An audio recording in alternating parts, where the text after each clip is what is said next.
The call that shattered the sterling empire didn't come from a stock market crash or a boardroom betrayal.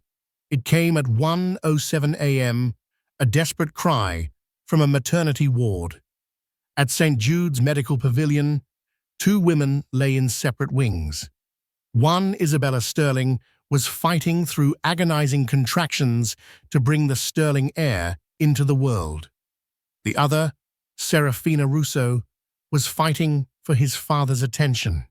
This is the story of a single choice, a husband torn between duty and desire, and a wife who discovered her own strength in the loneliest hour of her life. What happens when the man who has everything is forced to choose and chooses wrong? The Sterling estate, perched atop the most exclusive hill in Eagle's Crest, was a monument to Adrian Sterling's ambition. It was a palace of glass and stone, with windows that stared unflinchingly at the sprawling city below, a city Adrian felt he owned. He had built his real estate empire, Sterling Holdings, from the ground up, brick by painful brick, deal by ruthless deal. At 36, he had a portfolio that was the envy of men twice his age, a collection of vintage cars that gleamed under bespoke lighting in his subterranean garage, and a wife who was the epitome of grace and pedigree, Isabella. Isabella Sterling, née Vance, was not just beautiful, she was art. Her family, the Vances, possessed a quiet, old-world wealth that Adrian's explosive fortune often overshadowed but secretly craved the validation of. She was his anchor, the calm center to his chaotic storm of ambition. And now she was 38 weeks pregnant with their first child, a son. The final perfect piece to complete the Sterling dynasty. But cages, even gilded ones, are still cages. The silence in the house was a living entity. It seeped into the Italian marble floors and clung to the high frescoed ceilings. Dinners in the cavernous dining hall were meticulously prepared by their private chef, but the conversation was sparse, brittle. Tonight was no different. Isabella looked across the vast expanse of the polished mahogany table at her husband. Adrian was scrolling through his phone, his brow furrowed, a faint, almost imperceptible tension in his jaw. The crystal glass of water by his plate remained untouched. Adrian, Isabella said, her voice soft but clear, cutting through the silence. He looked up, his eyes taking a moment to focus on her, as if returning from a great distance. Yes, Izzy, the nursery is finished, she said, a gentle smile playing on her lips. The final painting was delivered today. It's perfect. I was hoping you'd come see it after dinner. Of course, he said, his own smile not quite reaching his eyes. He put the phone down, but placed its screen down on the table, a gesture that screamed secrecy. I'm sorry, just a small fire with the Kensington project. Julian is handling it, but you know how he gets. Julian Croft was Adrian's partner and oldest friend, a steady grounding force against Adrian's impulsive brilliance. Isabella had always liked Julian. Lately, when she saw him, she'd noticed a shadow of pity in his eyes that she refused to acknowledge. Well, the Kensington project can wait for 10 minutes, she said, her tone light, belying the knot of anxiety in her stomach. Your son's room should take precedence. You're right, he conceded, standing and walking around the table to her. He helped her to her feet, his hand on the small of her back, his touch practiced and familiar, yet lacking the deep warmth she remembered from their early years. The nursery was a masterpiece of understated elegance. The theme was celestial, with a hand-painted mural of a night sky arching across the ceiling. The crib, a modern marvel of polished birchwood, stood in the center. Everything was perfect. But as Adrian stood in the doorway, his gaze seemed to sweep over it, without truly seeing it. His mind was elsewhere. She could feel it. The distance between them was no longer just the length of a dining table. It was a chasm that was growing wider with each passing day. "It's incredible, Izzy," he said, the words sounding rehearsed.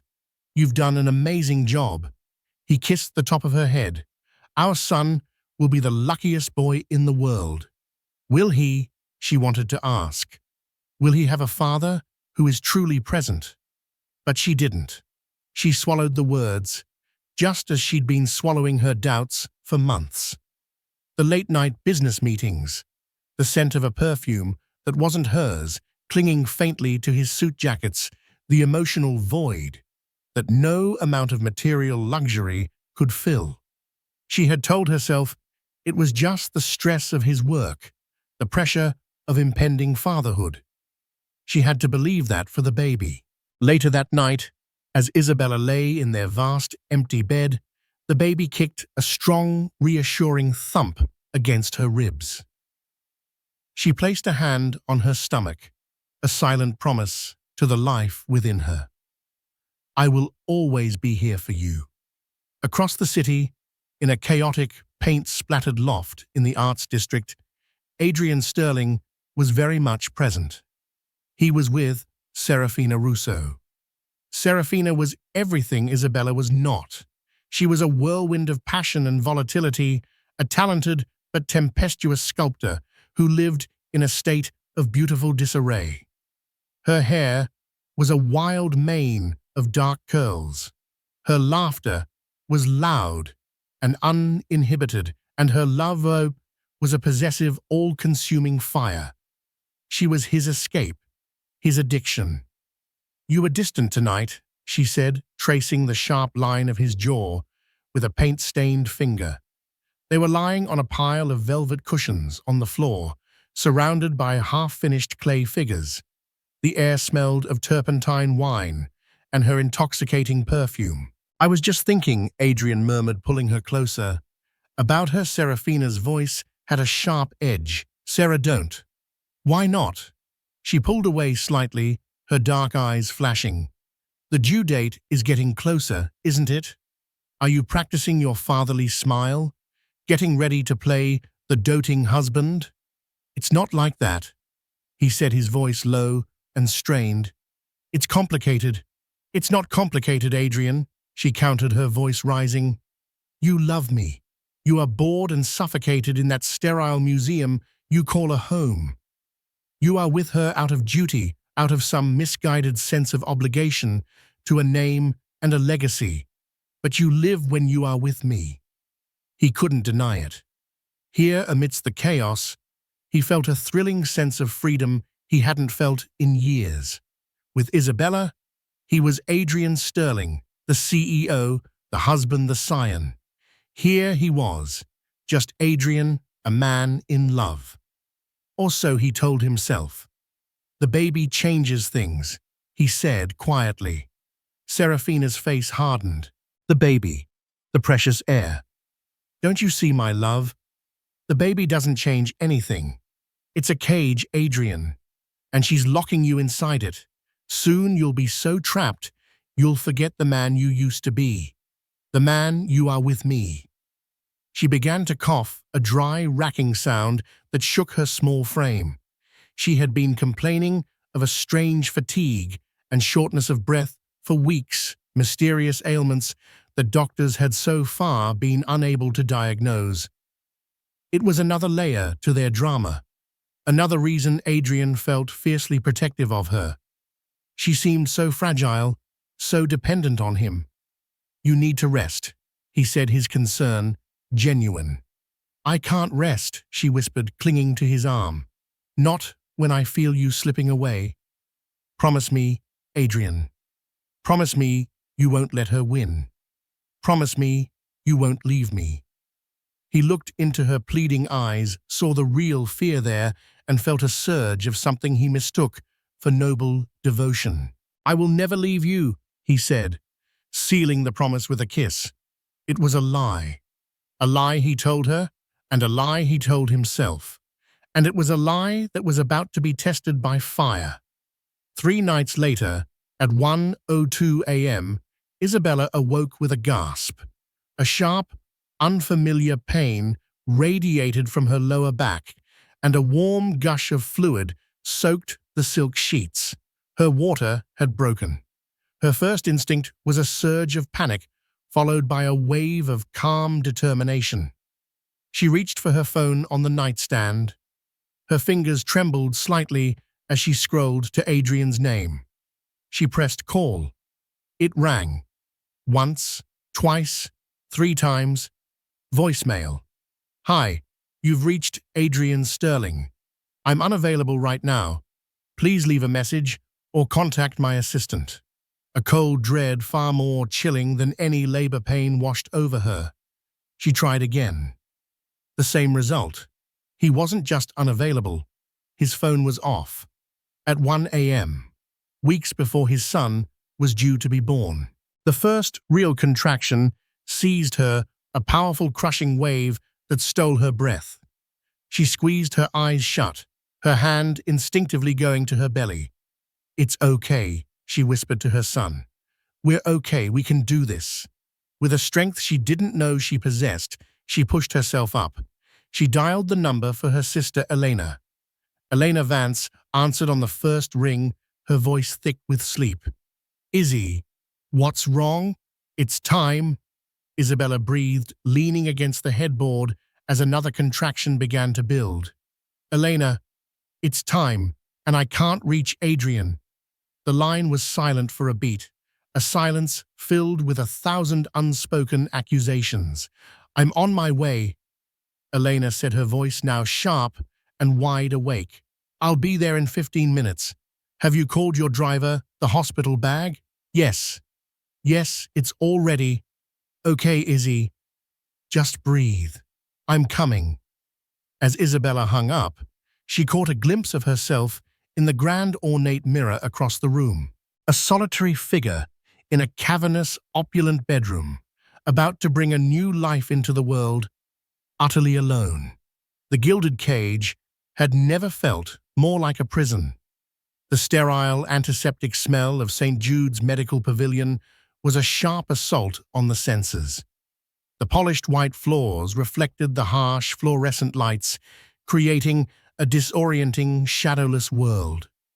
For Isabella, each step from the private entrance to the maternity wing, leaning heavily on Elena, was a journey through a fresh circle of hell. The contractions were coming faster now, stronger each one, a wave that threatened to pull her under. They settled her into a private birthing suite, a room that tried to mask its clinical nature with soft lighting and pastel walls. It failed. The rhythmic beeping of the fetal heart monitor was the only sound, a steady counterpoint to the ragged rhythm of her own breathing. A kind, middle-aged nurse with warm eyes named Grace checked her vitals. "Your husband on his way, dear?" Nurse Grace asked, gently adjusting the IV drip. Isabella's throat tightened. He's in a meeting. Out of town. We're trying to reach him." She lied, the words tasting like ash. The shame was a physical weight heavier than the baby in her womb. Elena, standing guard by the window, shot her a look that was a mixture of fierce loyalty and profound anger. "He'll be here," Elena said, her voice tight, directing the words more to the nurse than to her sister. He wouldn't miss this. But her eyes told Isabella she didn't believe it for a second. Every time the door to the suite opened, Isabella's heart would leap with a desperate, foolish hope, only to plummet when it was just a nurse or a doctor. The hours bled into one another, marked only by the escalating intensity of her pain and the steady, lonely beep of the monitor. Meanwhile, a different kind of drama was unfolding 2 floors down in the emergency department. Adrian Sterling had been jolted awake, not by his wife's call.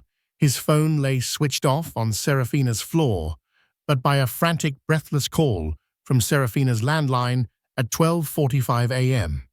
"Adrian." Thank God, she had whispered, her voice faint and raspy. I can't breathe." Something is wrong. My chest, it feels like it's collapsing. A series of terrifying theatrical gasps followed. I think I'm dying. Panic, primal and absolute seized him. He threw on his clothes, his mind a whirlwind of fear.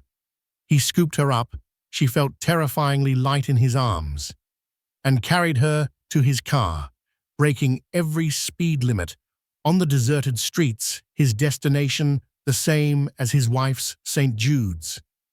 He chose it instinctively for its reputation. It was the best. Both women in his life deserved the best. The irony was lost on him. In the ER, he was a tempest of controlled fury and fear. "I need a doctor now," he commanded, his voice echoing in the unnervingly quiet waiting area. "It's her heart. She can't breathe." Serafina, looking pale and fragile against the starched, white sheets of the gurney, clung to his hand. "Don't leave me, Adrian," she pleaded, her eyes wide with what looked like terror. They rushed her into a private cubicle. A young, serious-looking ER doctor began the initial assessment. Adrian hovered, refusing to leave her side, his mind consumed with a single, terrifying thought: "I can't lose her." It was in this state of heightened anxiety that he finally remembered his phone. He pulled it from his pocket and powered it on. The screen lit up with a barrage of notifications. 14 missed calls. Isabella 2 missed calls. Elena Vance, voicemail. Isabella 1:04 a.m. voicemail. Elena Vance 1:19 a.m. text message. Elena Vance 1:35 a.m. Izzy is in labor. St. Jude's, where the hell are you? The blood drained from his face. St. Jude's. He was in the same building. A wave of nausea so profound it made him sway rolled over him. He listened to his wife's voicemail, his hand trembling. Isabella's voice, tight with pain, but remarkably calm, filled his ear. "Adrian, it's me. It's time. My water broke. I'm on my way to St. Jude's. I hope you get this soon. Please come." The last two words were a soft plea that ripped through his carefully constructed defenses. He then played Elena's message. Her voice was pure venom. "Adrian, I don't know where you are or who you're with, but so help me God. If you are not at your wife's side in the next 30 minutes, you will live to regret it. She's in labor, alone, because of you." The doctor chose that moment to re-enter the cubicle. "Mr. Sterling, we've run an initial EKG and her heart rhythm is stable. Oxygen saturation is normal. We're not seeing any immediate signs of a cardiac event." Adrian stared at him, his mind fractured. What? But she couldn't breathe. She was collapsing. "We're going to run some more tests, a blood panel, maybe a chest X-ray, just to be safe," the doctor said calmly. "But right now, she's not in any acute distress. It could have been a severe panic attack." Serafina's eyes fluttered open. "No," she whispered weakly, reaching for Adrian's hand. "It was real. I felt it. Please, Adrian, don't let them send me home. Stay with me."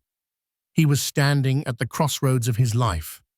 2 floors up, his wife was enduring the primal pain of childbirth, waiting for him. Here, the woman who represented his escape, his passion, was clinging to him, her face a mask of fragile terror. A panic attack. The doctor's words echoed in his head. It wasn't a heart attack. She wasn't dying. But the look in her eyes, the raw, desperate need. Isabella is strong, a voice in his head rationalized. She has her sister. She has the best doctors. She's a Vance. They're made of steel. Serafina, she has no one but me. She's fragile. If I leave now, it will break her. The panic attack will come back worse.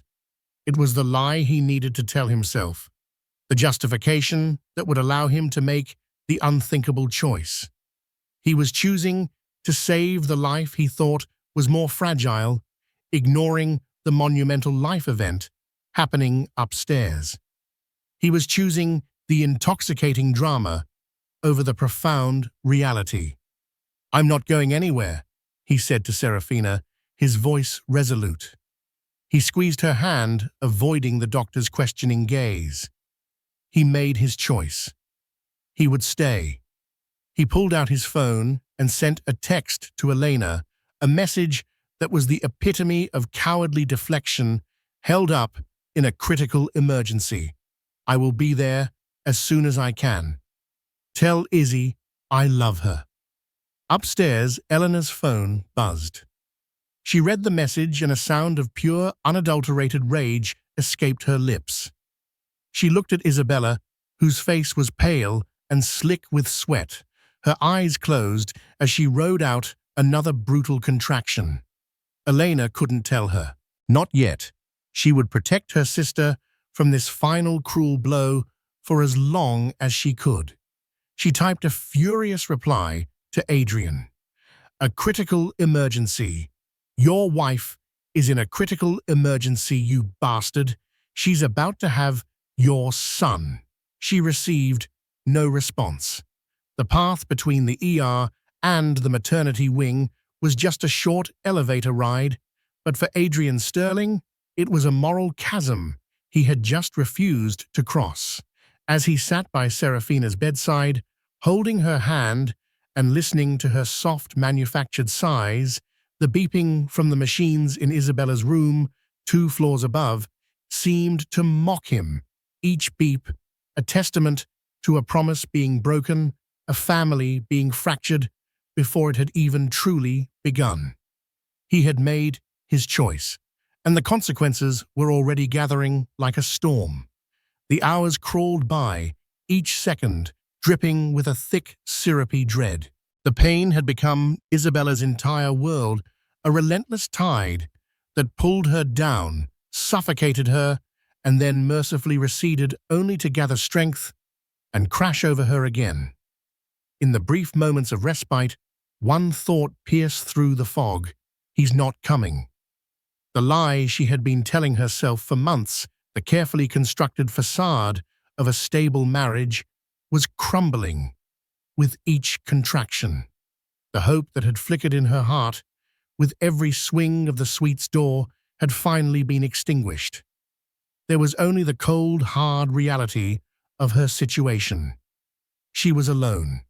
His loss, she found herself whispering to the baby in her belly, a mantra of defiance against the despair. "This is our moment." Not his. Elena, her face a thunderous mask, had become her rock. She held Isabella's hand, her grip firm and steady. She wiped the sweat from her brow with a cool cloth. She whispered words of encouragement, her voice a fierce countermelody to the clinical beeps of the machines. She never mentioned Adrian's text. She didn't have to.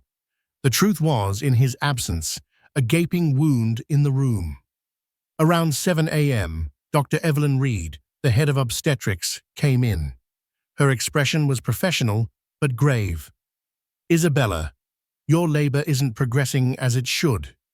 The baby's heart rate is showing some signs of distress during the contractions. We've given it as much time as we can. I need to recommend a C-section." A fresh wave of fear, cold and sharp, cut through Isabella. A C-section. Surgery. It wasn't what she had wanted, what she had planned. But one look at the doctor's serious face, at the worried line of Elena's brow, and she knew she had no choice. "Okay," she said, her voice hoarse but firm. "Whatever is safest for the baby, let's do it." As they prepped her for the operating room, a nurse asked about her husband one last time. "We really need his signature on some of these consent forms or next of kin." Elena stepped forward, her chin high. "I am her next of kin," she said, her voice like ice. She took the clipboard and signed her name with a flourish, the pen strokes angry and decisive. The operating room was colder, brighter, more terrifying than the birthing suite. Lying on the table, a screen placed at her chest, Isabella felt a profound and surreal detachment. She could hear the clinking of metal instruments, the murmur of the medical team, but it all seemed to be happening to someone else.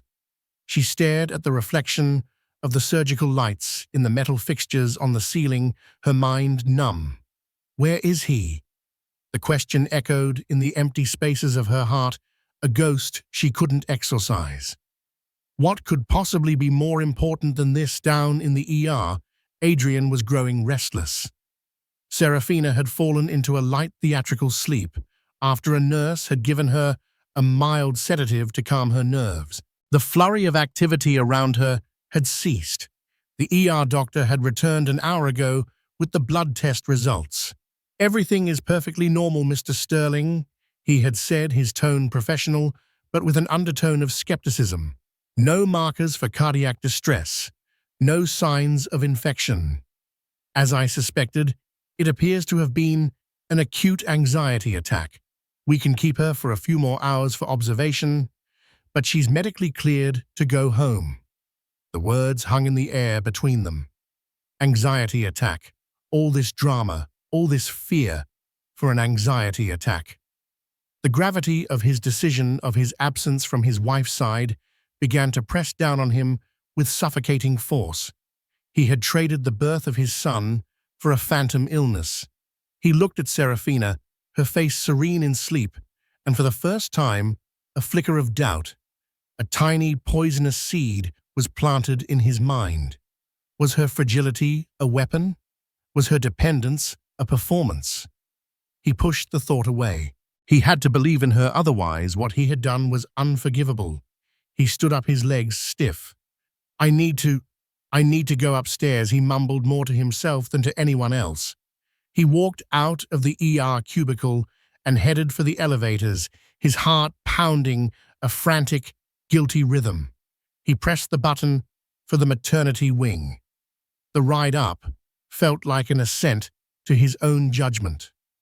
When the doors opened, the atmosphere was different, quieter. A nurse at the station looked up as he approached.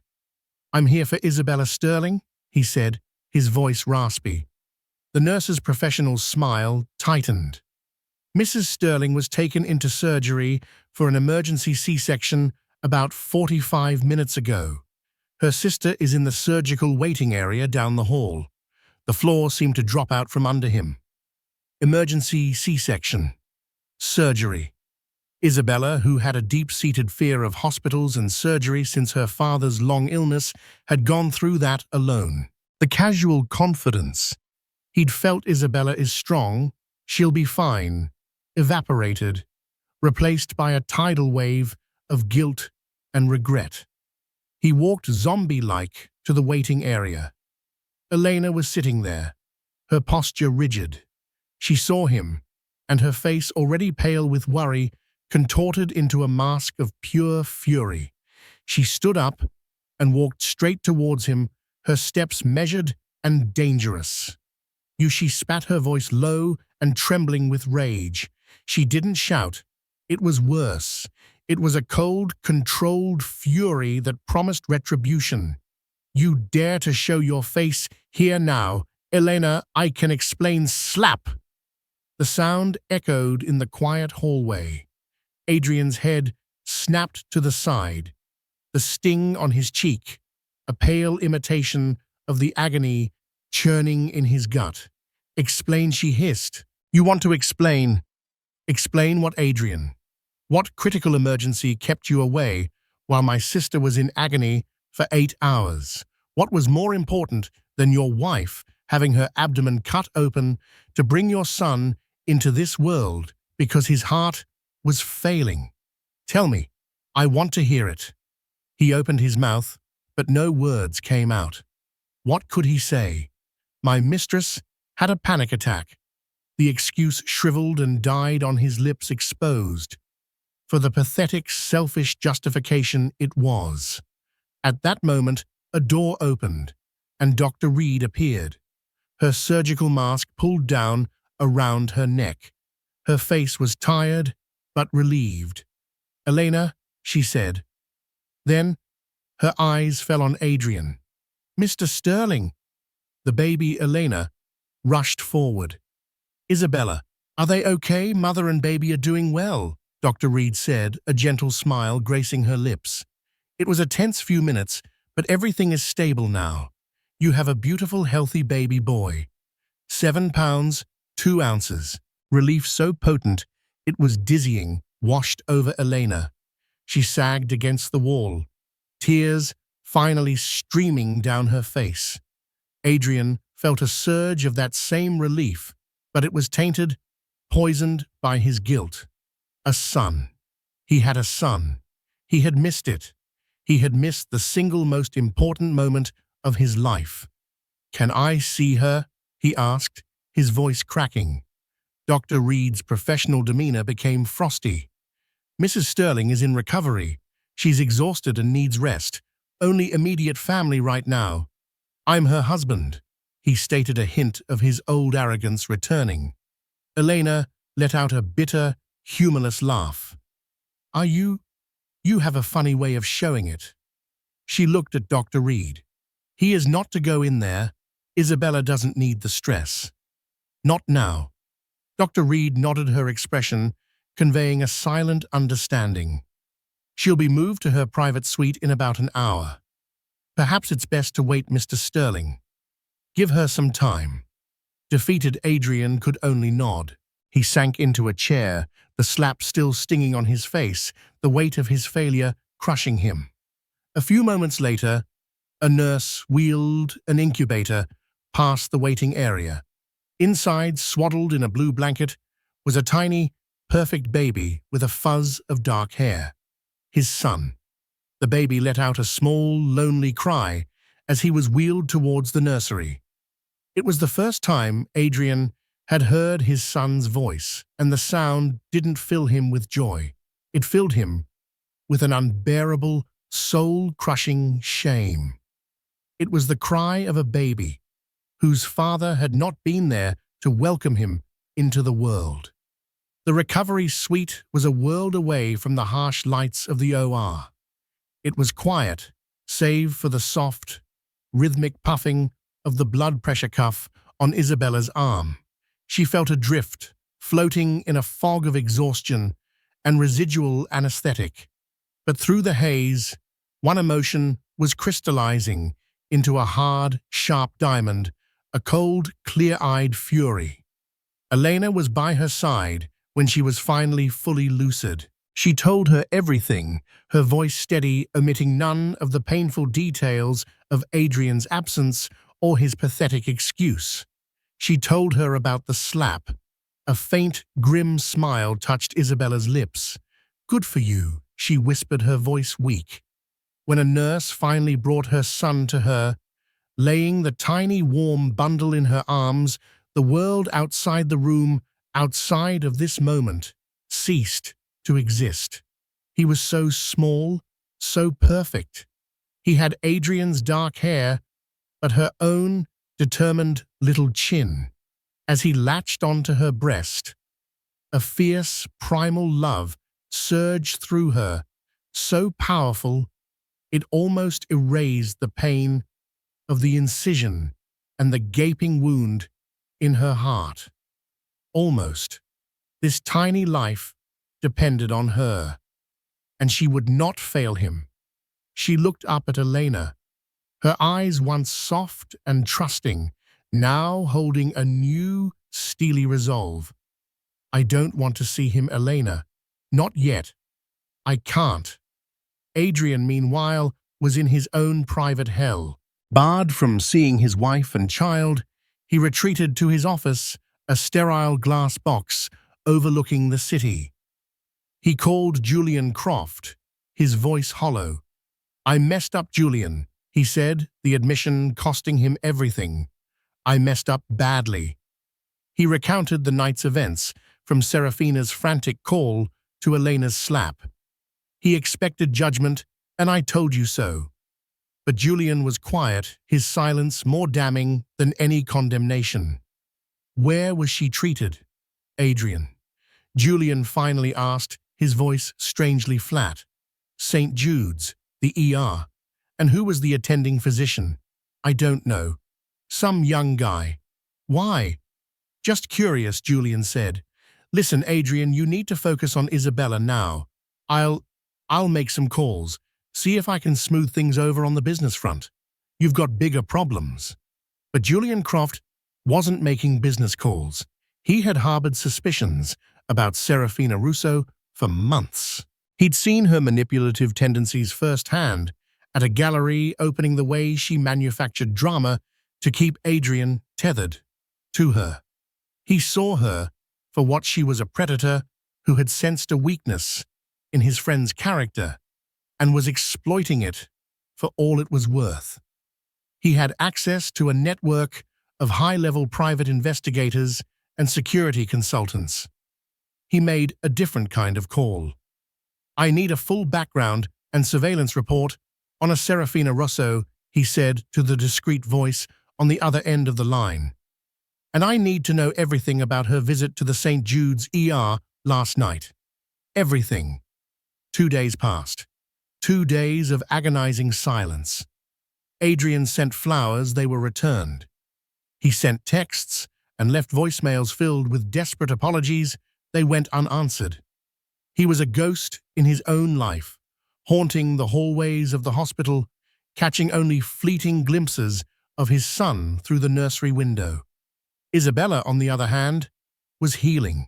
The physical pain was subsiding, but it was her emotional transformation that was most profound. With every passing hour spent with her son, whom she had named Leo, she felt her strength returning, forged into something new and unbreakable. The naive, trusting woman who had entered the hospital was gone. In her place was a mother, a protector. On the 3rd day, Julian appeared at Adrian's office, his face grim. He closed the door and dropped a thick manila folder on the polished desk. You need to see this, Adrian, he said, his voice devoid of emotion. Adrian opened the folder. Inside were photographs and documents. The first was a detailed report on Serafina. She was not the struggling, fragile artist she claimed to be. She came from a wealthy family in Milan who had cut her off due to her erratic behavior and a history of fraud. There were reports of her conning collectors faking provenances. But that wasn't the worst of it. The next document was a transcript of an interview the investigator had conducted with a disgruntled ER nurse from St. Jude's, a man who had been on duty during Serafina's visit. She was a total actress, the nurse's statement read. The moment the rich guy left the room to make his phone call, her whole demeanor changed. She was texting someone, smiling. I overheard her whisper into the phone, "The hook is set. He's not going anywhere." When the doctor told her it was a panic attack, she flew into a rage after he left, then immediately went back to playing the victim when Mr. Sterling returned. It was the most calculated performance I've ever seen. Adrian's world tilted on its axis. The seed of doubt that had been planted in his mind sprouted into a monstrous thorny vine, choking him. The hook is set. He wasn't a savior, he was a mark. But the final piece of evidence was the most damning. It was a series of security camera stills from the St. Jude's ER waiting area, time-stamped just minutes before Serafina's supposed collapse. The photos showed her talking to a man Adrian recognized. It was Marco Valenti, a ruthless business rival Adrian had humiliated in a hostile takeover 2 years prior. Valenti had sworn revenge. The photos showed him handing Serafina a small vial. The investigator's report included a forensic analysis from a source inside the hospital.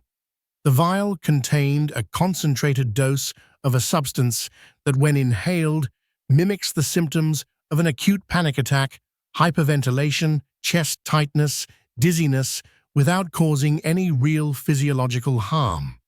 It was all a setup, a carefully orchestrated, venomous piece of theater designed for an audience of one. The betrayal was so immense, so absolute, it left him breathless. It wasn't just that Serafina had lied.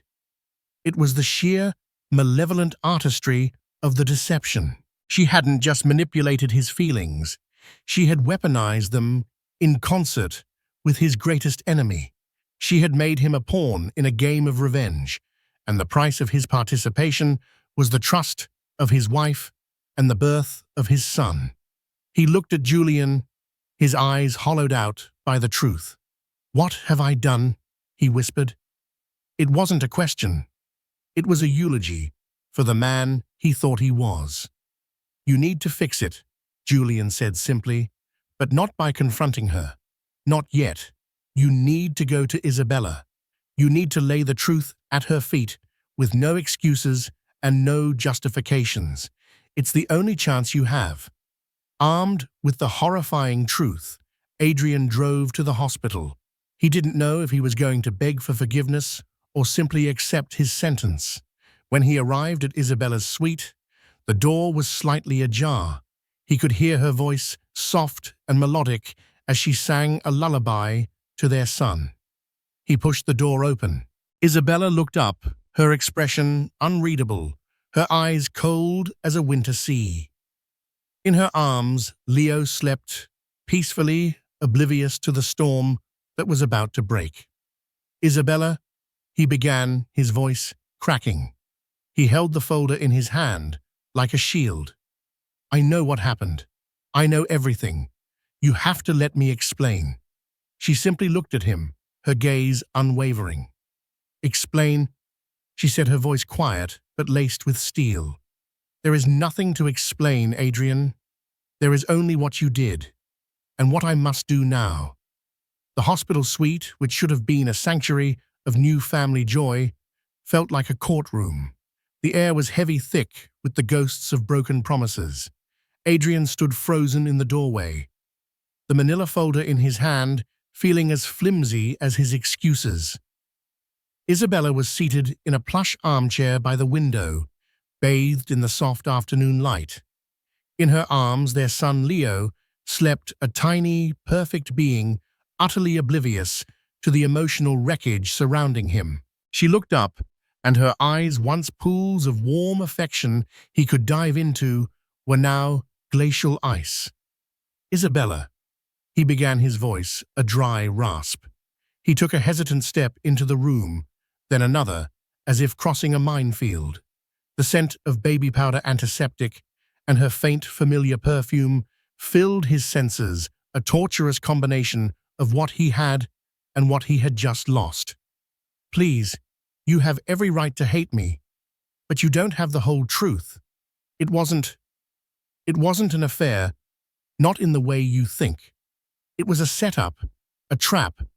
His hands trembled as he opened the folder, laying the contents on the small table beside her, careful not to disturb the sleeping child. His desperation made him clumsy. "Look. Just look. Her real name, her history. She's a grifter Izzy, a professional con artist." He pointed a shaking finger at the surveillance stills. "And this is Marco Valenti. You remember the Valenti deal? He swore he'd ruin me. He was working with her. He met her right before she called me." He explained everything, the words spilling out in a torrent of shame and frantic self-preservation. He spoke of the vial, the substance designed to mimic a panic attack, the ER nurse's damning statement, the text message Serafina sent while he was out of the room. "The hook is set. He's not going anywhere." He laid the entire sordid tapestry of his own foolishness at her feet, hoping, praying that the sheer scale of the deception against him would somehow mitigate his crime against her. When he finally fell silent, breathless and hollowed out, Isabella didn't speak. She didn't even look at the papers. She slowly, deliberately adjusted the blanket around Leo's tiny frame, her movements fluid and calm. The silence, stretched amplified by the soft puffing of Leo's breath. It was a silence more damning than any scream. Finally, she raised her eyes to his. "So you are a fool," she said, her voice quiet, yet carrying the force of a landslide. It wasn't a question. It was a diagnosis. A gullible, egotistical fool. And that is your defense. "It's the truth," he pleaded. "I don't doubt that it's the truth," she conceded, a chilling calm in her voice. "I'm sure every sordid word in that folder is true, but you seem to be operating under a grand delusion, Adrian. You think that folder absolves you. You think being a victim of her scheme makes you less of a perpetrator in mine." She leaned forward slightly, her gaze intensifying. "Let me be perfectly clear. I don't care if she was a dying saint or a master criminal. I don't care if she was having a heart attack or a panic attack or an anxiety-fueled theatrical performance paid for by our biggest rival. What matters is what you did. What matters is that our son was coming into the world and you were somewhere else. She was threatening to die. I thought I was saving a life," he countered, his voice rising in desperation.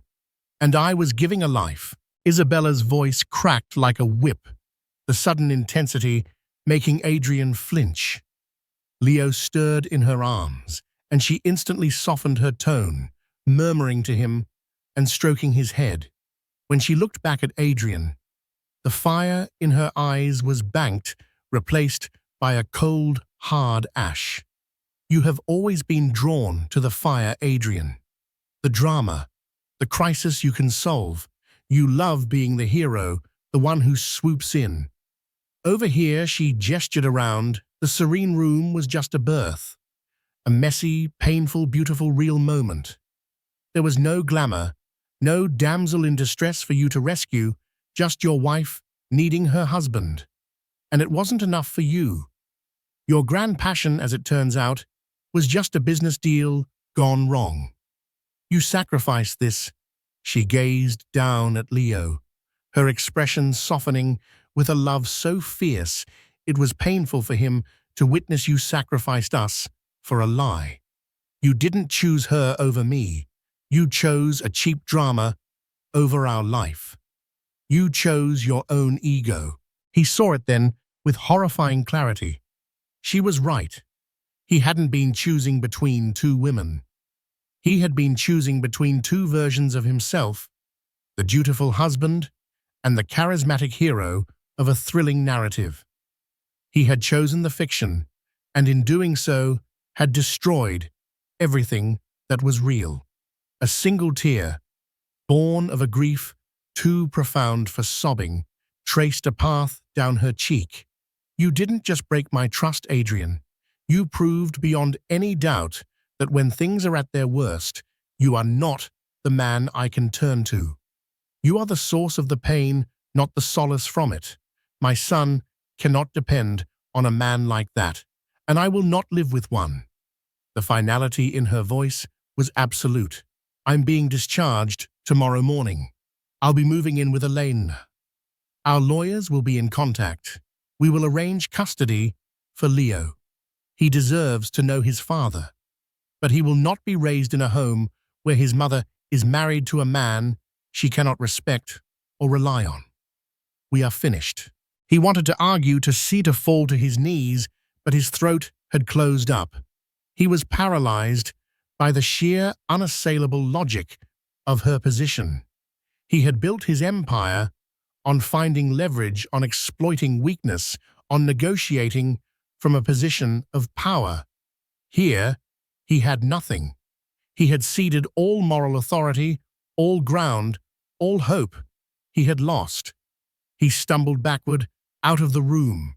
The images from the folder, Serafina's triumphant smirk, Valenti's hateful face burning in his mind.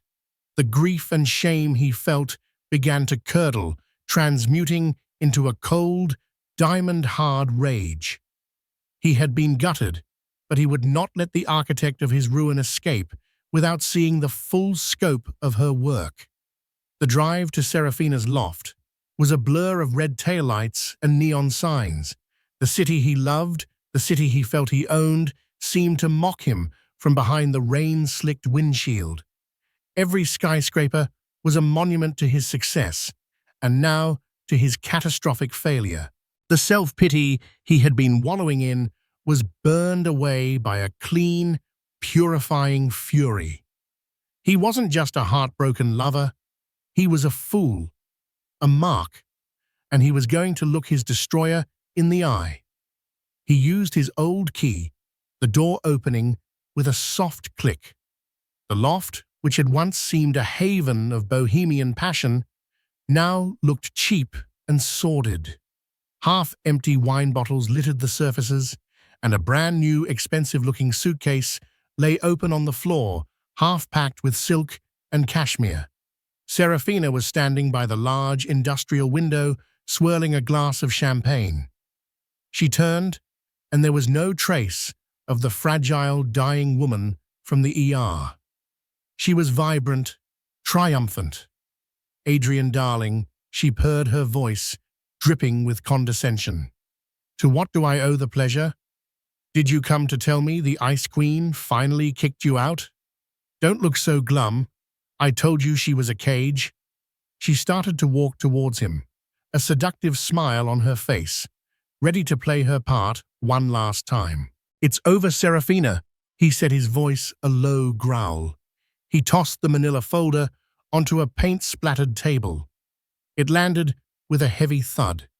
She glanced at the folder, then back at him, her smile faltering for just a fraction of a second. She saw the look in his eyes, not heartbreak, but cold, murderous rage, and knew the game was up. The mask didn't just slip, she ripped it off and threw it aside. She laughed. It was not her usual throaty, passionate laugh. It was a sharp, brittle sound, full of contempt. Well, you're smarter than I gave you credit for. Took you long enough. So you know." She took a deliberate, leisurely sip of her champagne. Bravo. Why, he demanded, the word torn from his throat. Why? She set the glass down and began to walk around him, circling him like a predator. "You really have to ask, oh Adrian. You powerful men are all the same. You build your worlds, you move people around, like chess pieces, and you never think about the pieces you knock off the board. You humiliated my cousin Marco Valenti. You destroyed his family's company, a business they built for generations, and you called it a Tuesday. You thought there would be no consequences. This was about Valenti, about revenge." "It started as revenge," she conceded, picking up a silk scarf and running it through her fingers. "Marco wanted to see you broken, and he paid handsomely for a front-row seat. But it became so much more. It became a masterpiece of performance art, and you, my dear, were my magnum opus." Her eyes glittered with a venomous glee. "It was so easy. You were so desperate for a story, so bored with your perfect wife and your perfect life. You wanted passion. I gave you passion. You wanted drama. I gave you a finale worthy of the stage. You wanted to feel like a hero. I made myself just fragile enough for you to rescue." She leaned in close, her voice dropping to a conspiratorial whisper. "You want to know the secret, Adrian? The real truth? I never felt a thing, not for a second. Every kiss, every tear, every whispered confession of love in the dark, it was all a lie. A carefully rehearsed, beautifully executed lie. And you bought every last word, because your ego needed to. The brazen cruelty of it stole the air from his lungs. He had torn his life apart for a ghost, for a character in a play written by his enemies. "Enjoy your empty life, Adrian," she said, turning to snap her suitcase shut. "Marco's payment cleared this morning. I'm off to Bali. I find I'm in need of a real vacation after all this work." She strode to the door, pausing with her hand on the knob. She looked back at him, a final pitying smirk on her face. "You know the truly pathetic part? Underneath all the money and the power, you're just a weak man.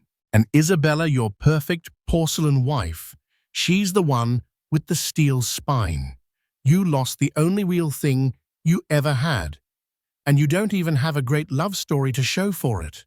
And with that, she was gone. The door clicked shut, leaving him alone in the center of the room, the echo of her laughter mingling with the scent of her perfume. He was surrounded by the props of his own destruction, a king in a kingdom of ashes, finally horribly alone. And so Adrian Sterling stood alone in the heart of the life he had systematically destroyed. The choice he made in the sterile white corridors of St. Jude's wasn't just between two women. It was a choice between integrity and ego, between profound reality and a beautiful destructive lie. In the end, Isabella, forged in the fires of betrayal and strengthened by the miracle of new life, chose herself and her son. She walked away not as a victim, but as a survivor, trading a gilded cage for a future built on her own terms. Adrian was left with the crushing weight of his consequence. A millionaire in assets, but bankrupt in everything that truly mattered. A man haunted by the lonely cry of a newborn he chose not to hear. If Isabella's journey from heartbreak to healing moved you, and if you believe in the power of a woman finding her own strength, please give this video a like. Your support helps us tell more stories like this. Share this video with someone who needs a reminder of their own worth. And most importantly, subscribe to our channel for more real-life drama that touches the heart. Don't forget to click that notification bell so you never miss a single gripping chapter. What do you think Isabella should do next? Let us know in the comments below.